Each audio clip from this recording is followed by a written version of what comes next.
Di m si na m na-edemand too much na m ga-akwụsị ịnị ego ma ọ bụrụ na m chọọ ka marriage anyị continue. This man m na-agwa gị maka ya. N'afọkwa m ebe m na-azụlụ mama m afịa, o nwerekwa ife amaburukwa m from anywhere. Ọfụ m nnọọ kwa mbọsị okwu ili m okwu kwa mbọsị okwu ili m okwu maka na ọ na-abịa ego afịa n'ime afịa.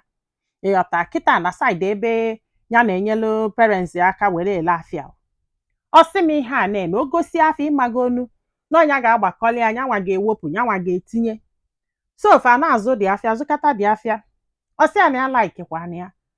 Nne ya chọọ ka ọ bịa fụ shop ebe ya na-ele dị afịa ọ na-elesie. Nya wee kwela wee soli ya wee gaba. Wee lụọ bụ nọ na shop ya juru eju na ọ na-eme ọfụma. Ya like anya wee sị na ya ga-anụ ya. Ịgbago nọ regular customer ha ka ọ bụ. Ya wee kwalụ. Ya bata mụọ nwa nke izizi. Mụọ nwa nke ịbụọ. Ihe bido fiaba ha arụ. Ya wee sị anya mepelie something ka ya mebe. Ka ya nwee ike na-enye aka ka ya ghara ịnazi ego nnu na ose na ogiri. Ọ jụ sị na ya chọrọ. Ya continue kwe ka amụzila nwa nke ịtọ. Na o kwerezi this man ndọkwasa. Like obidozie na-afụtazi ya asị na ya na-anagị. Na-afụtazi ya asị na ya na-edemand so much. Na-afụtazi ya asị oge ọbụla ya na-complain. Ya sị ya na ya na-agbakwanụ mbọ iwe fịa na ya na-azụ afịa na ya na-enye aka. Give me some money ka m bido something. Ya chọrọ isi etu nọlụ ọjụ. Ya wee na-awe jekọbalụ ndị befe a ọkọsalụ ndị befe na-asị o kedu ụdị ihe bụ ihe a. Onono parents ya. Ha wee nye ego. Ha wee nye ego mana ego ha nyere ya dịrọ too much. Ịghọta na ya echeketa ihe a ga-eme na ya marọ maka na ya ma esi nri. Ya wee meghe mama put n'iru ebe Fabio. Wee bidozie na-ele mama put ebe afọ. At least na ya da-anazi ego nri. N'ife ya na-anazi ya bụ ego ụgwọ akwụkwọ. Ya na ego akwa akwụkwọ. Ọ sị m ka ya bidozikwa mama put nwa na ọ gaba agaba. Ya na-enezi anya ka di echenjizie na enyebe gị aka. O bidozie ọpụzia n'ụtụtụ. Ọ nata 11 nata 12. Ihe a na-eme ya na-complain. Ya na-complain. Na ya mara na ọ na-abụ di gbasa ọlụ maka ife o ji anata bụ before bụ 6 o'clock. O jebe na nke enyi nwanyị olu ebe afọ nọla na-aṅụ mmanya. Ọ bụrụ dị na ọ na-aṅụ mmanya bụ the issue. Na ọ nọ ebe afọ butuo onyinye nwa kọbala ha. Si ha na ya na-adị deti. Si ha na ya na-edemand.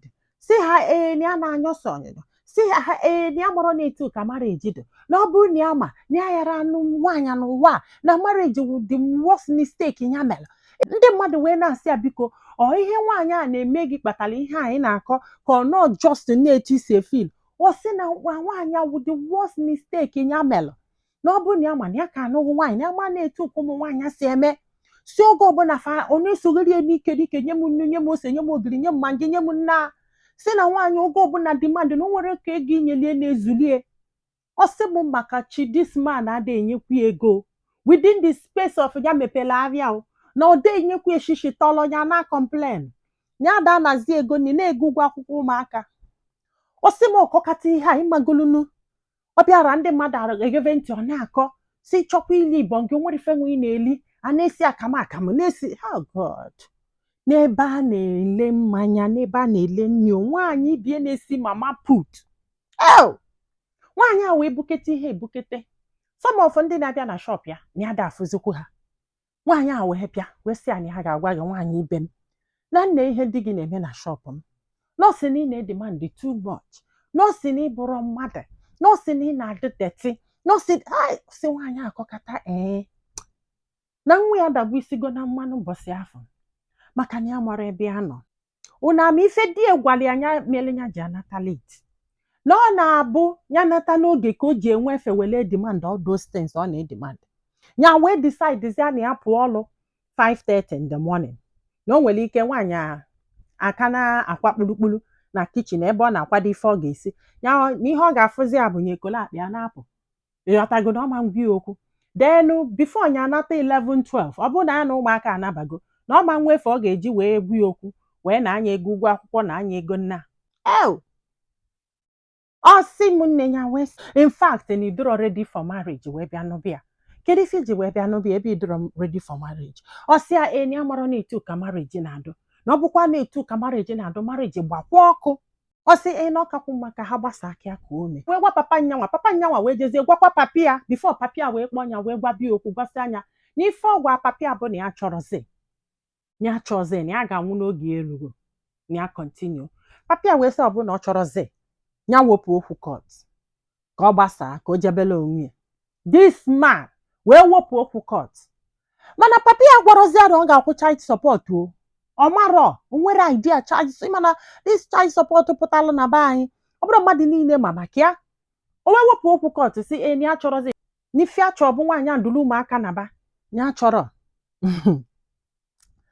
jọji wee sị ya so ịdụrọ redi wee jee nụọ nwaanyị ọ sị na ya mara mgbe eji adụ redi jọji wee sị oke na nsogbu adọrọ na nwaanyị a ga-anaba mana ị ga na-eweta ego ụgwọ akwụkwọ na-enyekwa ha ego ha ji esi nri mfat na ị ga-aha ya ala ha na ebe ha ga-ebi na ọ ga na-enye 100,000 every month fụ ụmụ na-atọ nwoke etie ntatie nke si gịnị bụ 100,000 ya ama mmenwunye jọji wee sị ya kedu ihe ọ ga-akwụ unu amaala ego na-esi nwoke n'ọnụpụta mfat you guys will not believe 4,000 na 4,000 ka a ga na-enye nwaanyị with ụmụ na-atọ every month jọji wee mụba m wee sị ya kedu ego ole ka ị na-eme o kwere ekwu jọji wee sị ya na ya ga-ezi ndị mmadụ ka ha jee nene shọpụ ka agbakọ mara ego na ị nwere ike ị na-eweta emont ya wee gwa jọji na ya kwụrụ ụgwọ akwụkwọ the whole year ya kwuo ego ole o nyegolie since this year maka ego ụgwọ akwụkwọ nothing ọ sị jọji in fact ya hapụ ha ka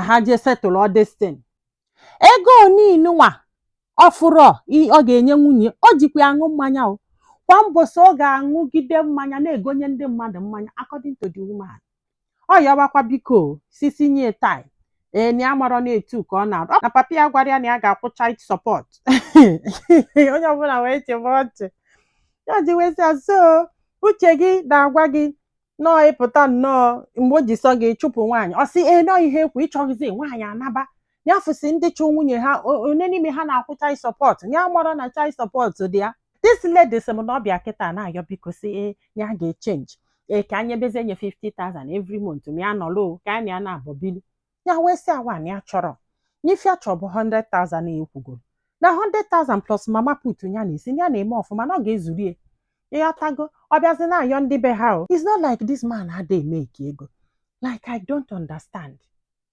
maka na this girl sị m dat n'ihe o ji emere ihe a bụ ka ya wee na ọ chọọ ya tagide ya afụfụ ka ya bụrụ ngwongwo ya na ka o wee du free in fact na ọ dịrọ ready for marriage biko na ụmụ nwoke before ịnụọ nwaanyị make sure that you are ready for marriage abụrụ ọkụ agba ngaranya o marriage abụrụ a child's play o n'obodo ịtụrụ nwaanyị ime gbam iwurili ka ọ bụ na ị ga-akwụ child support ole si ma nwaanyị afọ gbaa gị nkịtị mfat ka m gwazi unu how bad ọ dị n'obodo datina ọ bụrụ na ị kwụrụ nwaanyị child support after 10 years mgbe ọbụla o ji jide gị ezi ndị gara aga ị ga-ebido that day kwugide eluo mbọsị afọ ejidere gị oh yes a na-akọ ile ndị be anyị daalụ nọ ka ọ dị n'ụbọchị ọzọ